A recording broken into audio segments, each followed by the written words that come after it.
Okie dokie, so my battery died. Let's finish up this makeup. We left off with my eyeshadow. I do see a little fold of skin, but gosh, it is so much better than it used to be. Used to cover those eyelashes. It was so puffy, it would make my eye drop down. It will improve.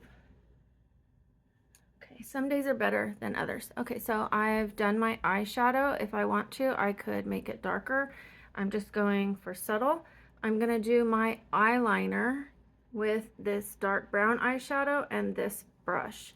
It gives a softer look. It makes it easier for me to control the wing. When I use eyeliner, it's a little more difficult for me, and I'm only going to the halfway point. I used to go all the way across, too heavy, and now as I'm maturing, we are doing new things. Okay, so I will start at the corner of my eye, and because this brush is about, well, you could see how wide it is in comparison to my finger, and it has the product on the tip, so when I push it down, it's almost the length that I want the wing to extend, but I just put it there, so it already has started the line, and all I need to do is go just a little further if I want to, or just tap that there, and then that's it. But so what I'm gonna do, I put it there, and I just go a little further, and then I start making my triangle, and then tap a little more and go to the middle of my eye. And now I can clean that up because that was just the first little pattern.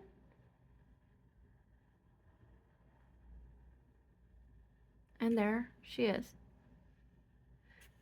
And then what I do is I can either do the same color, or I could go just a little bit lighter, and then I go underneath halfway and I draw a little. I don't go all the way to the corner and connect them. I stop a little before and I make a tiny little wing that curves the other direction, which makes a shadow of this wing and my lashes. But first I'm going to do the other side.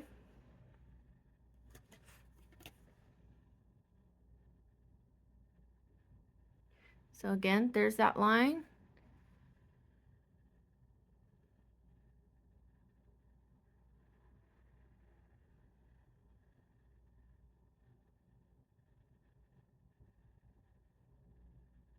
Nice. Let's take it over to the middle.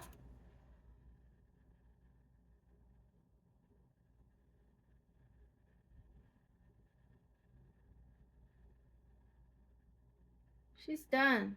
She's done. This one kind of looks a little funny. Let me fix the shape of that. I think it needs more of a point right there. Better. Okay. I'm going to use a lighter color on the bottom. I'm going to start at the middle, and then I'm going to make a little reverse wing that curves down. And if it's too curved, you could kind of straighten it out a little so it's not too dramatic. You just want a little subtle. I'm actually going to put it a little darker and kind of match a wing above.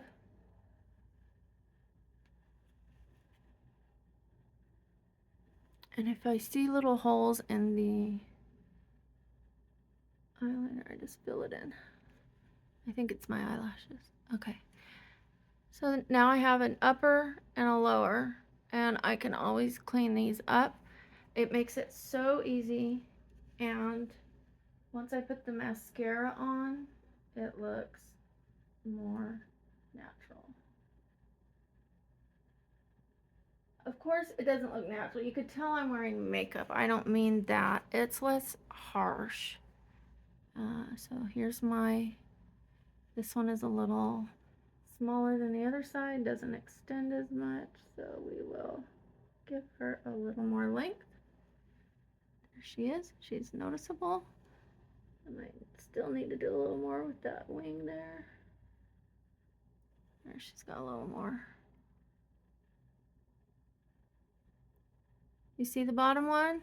This might need a little more definition. I almost put some dark brown on my face. Now you could see her more. Yep. Yep. They're not perfectly matched, but that's okay. And this is a lot faster when I'm not talking to a camera. One day I'm just gonna do my makeup without stopping, and you will see how long it takes me. Okay, so now we're gonna go primer for the eyelashes.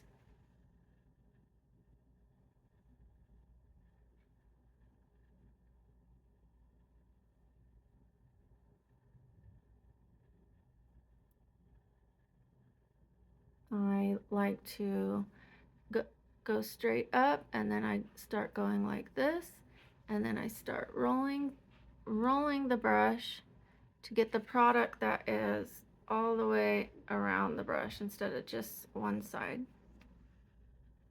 And when you are running low, you want to roll the brush around the bottle, the tube. You do not want to pump it, or you're going to be pushing air into that. You don't want to have too much on the tip. Back and forth, roll it, back and forth, roll it, back and forth. That way you don't have to keep dipping in and out so often. Do the other side.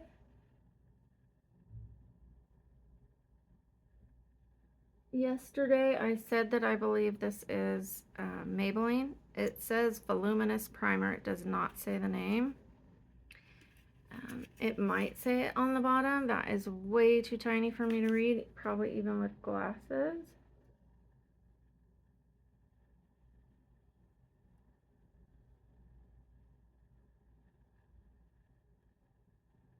And sometimes I curl my lashes, sometimes I don't. I'll let that sit for a little, but not too long. And then I start with the one that I did first because it's more dry. And we're going to clamp the eyelashes. You don't have to do it all the way at the base. What I do is I clamp and I go like that. Now I do get it as close to the skin as I can without pinching my skin. But I go up a little bit. The curl, I want the curl more like a third of the way. But this is my tip. So once you have clamped down, don't hold it against your face. You want to hold it up. That's going to make that curl for you. Some people, and then when I release it, I try to release it like that so that I'm following that curl that I did, not release it like this and push those lashes down. Some people clamp it really close to the eye. What I do, again, I just lift that. Or they curl it really close to the eye line near the skin, and then they curl it again higher up. 2 curls. I really don't think it's necessary. Just do this. And then as I release it like that, not downward. Okay, mascara. My mascara is running out. I have more. What I like to do is buy them when they're on sale and not when I absolutely need it. That way I save money. I am a thrifty shopper. I am a saver. I will buy 2 if it saves me a few dollars. I will use coupons if they give them to me and I remember to use them. Okay, and when you get a new mascara, especially this brand, I've noticed, when you go to use it, it'll be kind of watery. And so you kind of want to start using it before you absolutely need to. Kind of like breaking in shoes. You have to break in the mascara till it'll, have a little bit of a thickness to it. This is getting too thick and too dry. It's on its way out, so I'm gonna want to start using that other mascara.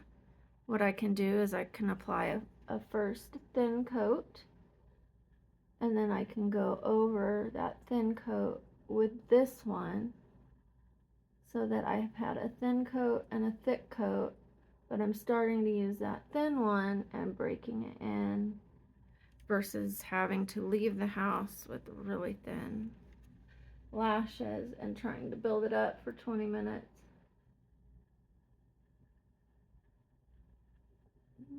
Little clumpy there. Let's break her up. It's clumpy because this is thick. I'm actually going to take this spoolie that's on my eyebrow pencil because I never brush out my eyebrows. I don't think I have enough to brush out, so I got rid of that clump.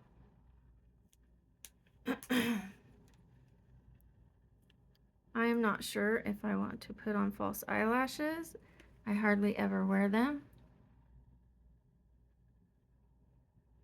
They do make a nice dramatic difference. I used to wear very thick, long ones every single day because I thought it took away attention from my larger nose. I thought it just really made my face look better. But now I don't feel the need to go out in public with makeup. I do like it, but I do not rely on it. I don't absolutely have to have it like I used to. I have learned to lead with my character and natural beauty sometimes, made up beauty other times.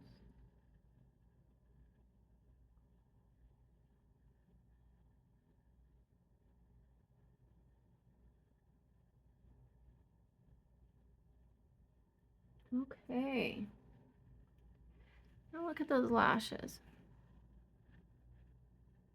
And with the eyeshadow, the wings there and there, it just balances the eye better. It gives you a nice profile. It photographs well. I believe Marilyn Monroe used to do a little shadow, maybe a different color. Gray is a good color for doing the undershadow. If you want it more natural, you can use a very light gray. They also have light gray pencils if you prefer pencils over shadow brushes. Okay, 1 second.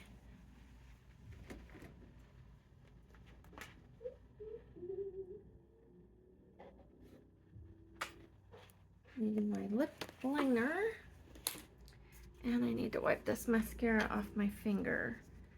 For now, I'm just going to use a little toner on a cotton pad until I get up and wash my hands, just so I don't make any mistakes and accidentally get what's on my finger on my makeup, because we're basically done. So why make mistakes now, especially black, tarry, sticky mistakes? Those are the hardest ones to fix. Okay, we are going to put on, I use an orangish brownish color. That's what was recommended to me by my daughter. Sometimes I'll use a little bit more pink. This is a orange gloss.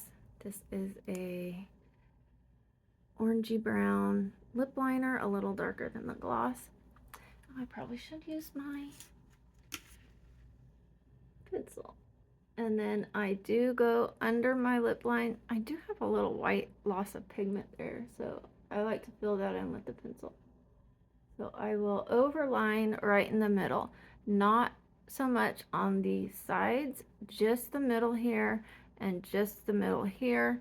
And then I just keep it on my natural line in the corners. And also when I did have filler on my lips, I've only had it 2 times ever.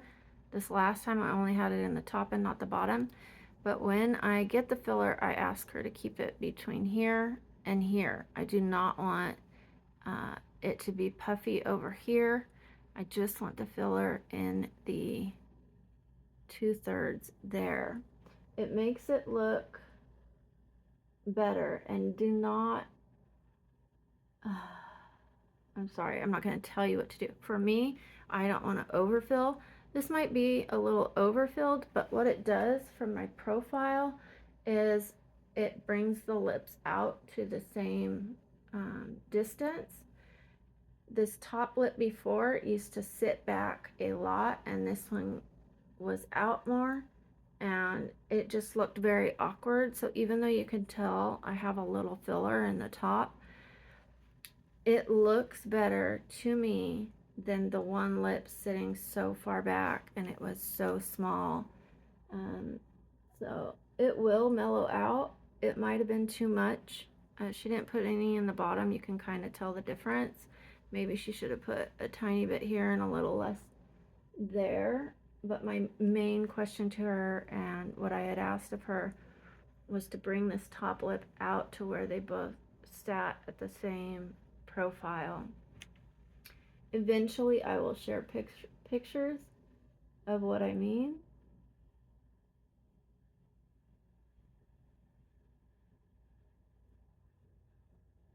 It also made me look angry for some reason and like I was permanently frowning.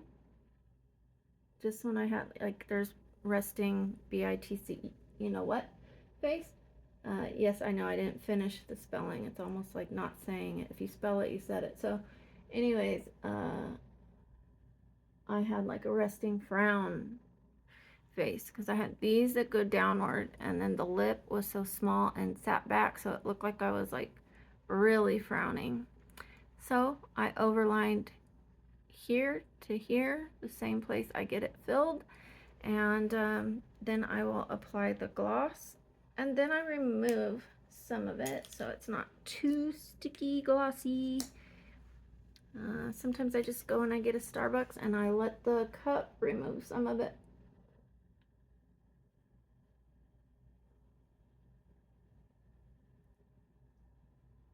I don't want my upper lip to be bigger than the bottom. I don't care if they're the same. Sorry, I just got a text and it threw me off. Height, but I am seeing maybe I shouldn't overline that one so much because it's making this one bigger than that one. I really don't want to overline anymore down there. I suppose I could a little bit to even those out. So I'm probably going to stop overlining so much on the top.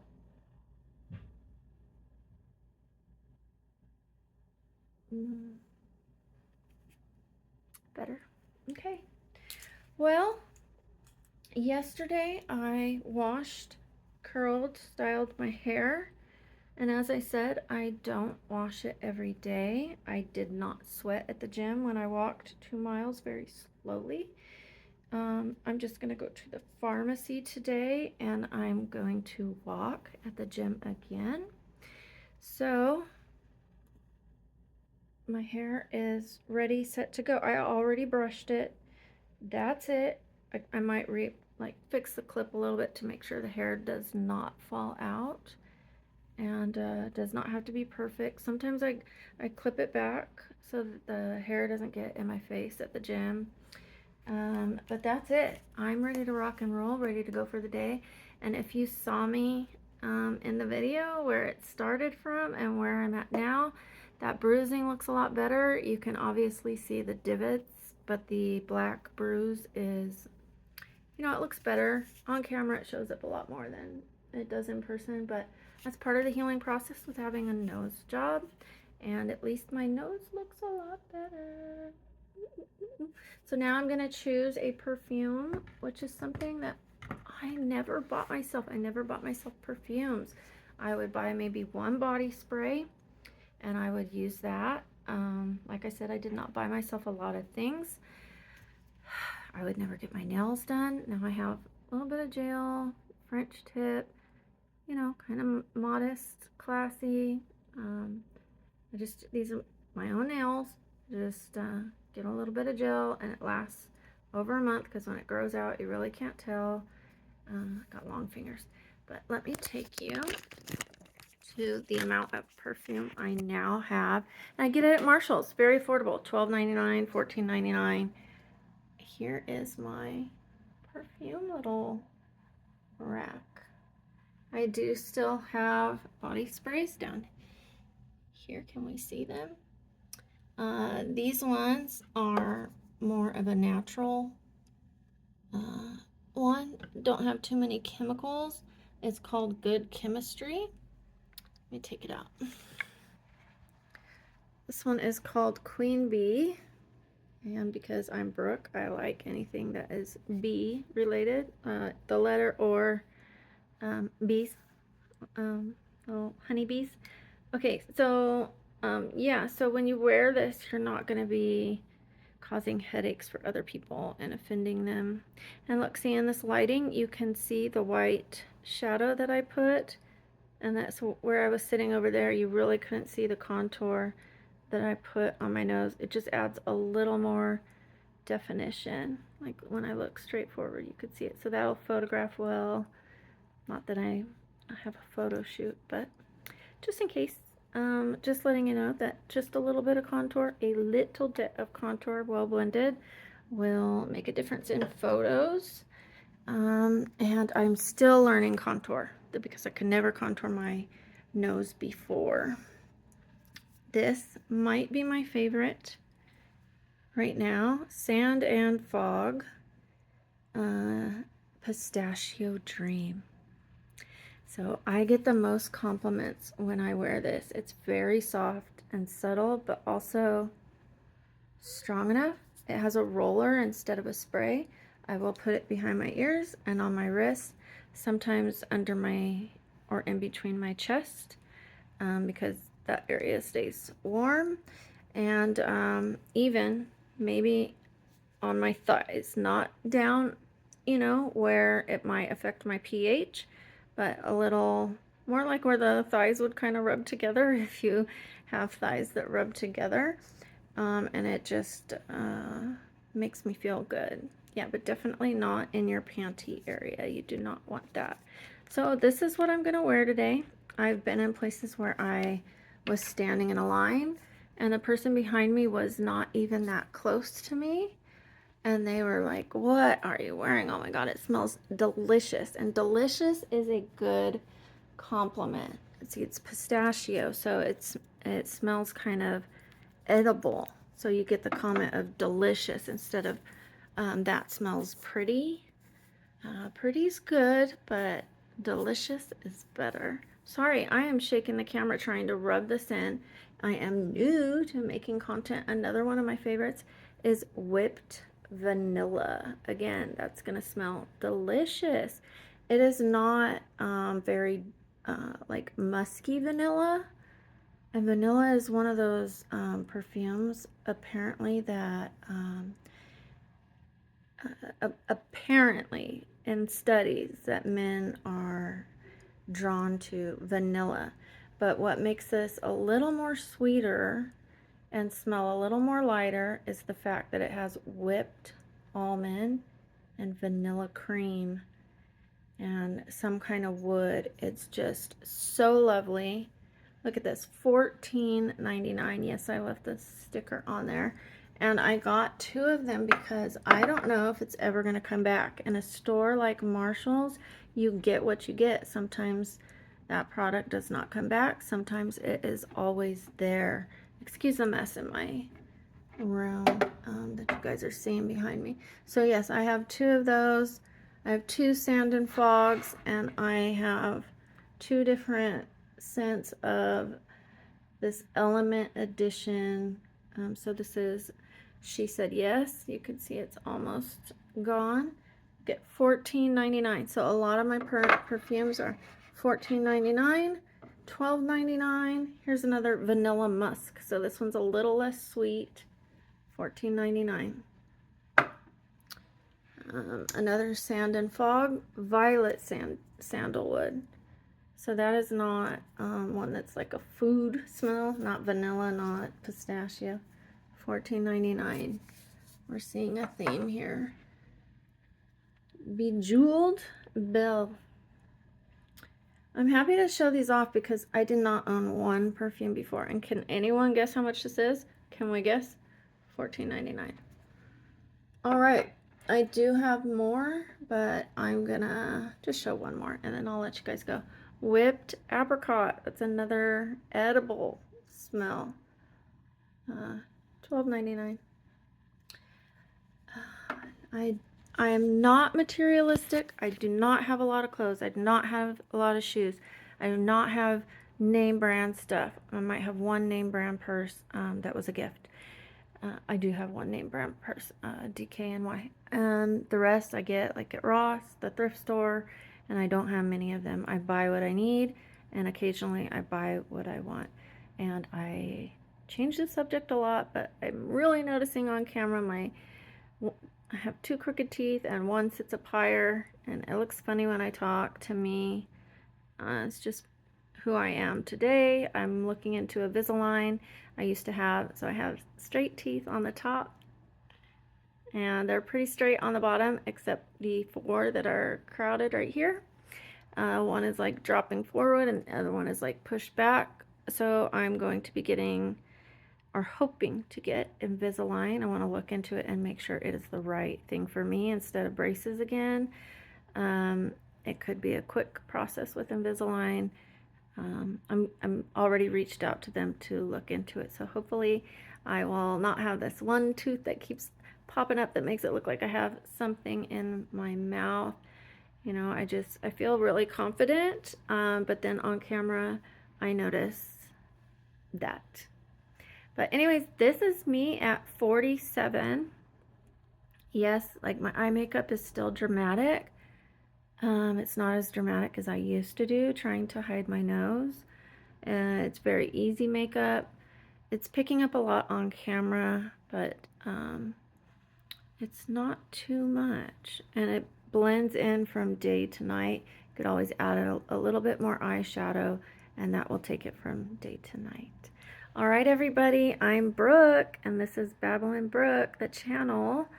So, yes, that's what I do. I babble on. I've got a lot to say, a lot to catch up on. Eventually, I will not be going off onto this subject, this tangent, because everybody will know me, hopefully, and I won't have to explain so much. I could just kind of stay on subject and not go from one conversation to the next. But I am enjoying putting this material out. I hope you continue to come back and see the new videos that I post out. I'm going to be making a lot of videos just to get the experience, the practice, get comfortable in front of the camera, find my rhythm, find my groove, and I will be learning to edit and post photos and thumbnails and things like that. So keep a watch for me, and please, please, please refer my channel to the women or men who have aging skin and want to improve their skin. I think for 47, I think I'm doing very well. Tiny bit of Botox, very tiny bit of Botox, and only 3 times ever, oh, 3 times ever in my life, 4 times ever in my life. Filler twice ever in my life, ever, ever, ever. And the rest is skincare lotions, some red light and some radio frequency, microneedling. I had PRP put in my eyes before. It didn't hold very well. I did it 3 times, but it just didn't work. So once I'm 6 months past my nose surgery, I could choose to fill these troughs a little bit, but I do have to wait because I just had the nose surgery. So we will see how it heals, and we'll see if I need to do it. You know, sometimes having things done can be addictive, and I feel pretty confident anyways. But yeah, as I'm aging, I do see it's getting hollow there, and so we'll see what I could do. We'll see what I choose to do. You know, creams can only go so far. They can't put volume under there. They could help with the wrinkles, fine lines, dark circles, things like that. It's helping me lift my skin here. But for the volume, we'll see what I do. I've got this journey to keep improving my skin and my look. And of course, when I smile, the cheeks go up and I really see the hollowness. But you know what? Guess what? Even with that, I feel beautiful. And, I see my neck when I move, I see little lines. You should have seen it before. Oh my gosh, oh my gosh. And yes, having a chemical peel to remove this redness, and then everything will be balanced. You got to match that neck and chest and hands to your face. You don't want to have a face that says, I'm healthy and I look like I'm in my 30s, even though I'm in my 40s. And then your neck says, oh, I'm 50. Again, 47 and trying to look 37, or at least like a 47-year-old. If someone said I look like a 47-year-old, but that's doing well, that like 47-year-old with good skin, that would not insult me. I don't mind looking my age or being my age, as long as I look good for that age. Not like a worn out 47, but a 47-year-old that is glowing and thriving. All right, take care.